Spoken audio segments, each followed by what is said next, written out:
So now, talking about melodic exploration, there is a second way of conditioning that's very interesting to find focus on a standard, is to take an idea and to expand it.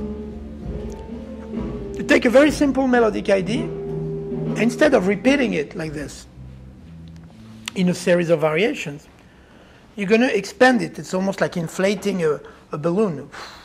And you see it. And then toward the end of the solo, you bring it back. Because many of you also have that tendency sometimes to take solos, and it's like, end of solo. Gloop. And there is no real organic end to it, you know. Sometimes there are some happy accidents in music, you know, of course. But very often the ending is just because you feel like you've played enough and you should end. That's what I call an accident. And you catch an angry eye from someone and Scott, you know that.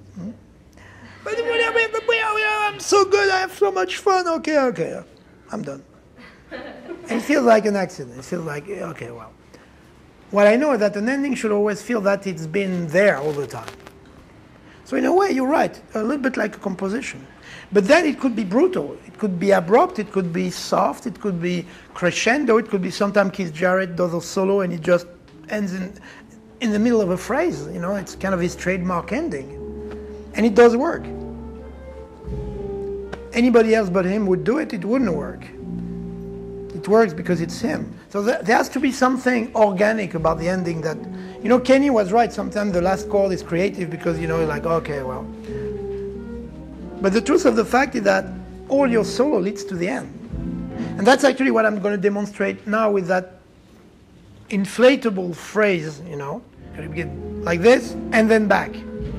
And the back part is very important because it shows that you can actually bring it back, that you have that ability. For example, something like that.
So you see that phrase kind of expanded and retracted again, right?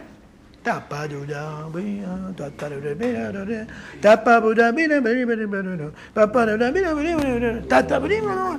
the end,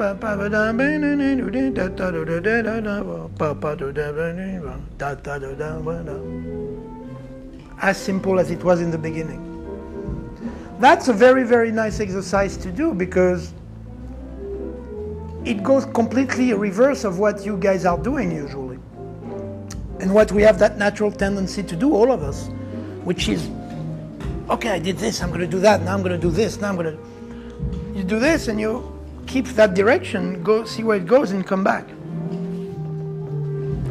And I actually caught myself doing, while I'm doing it, I come with ideas that I would never have otherwise.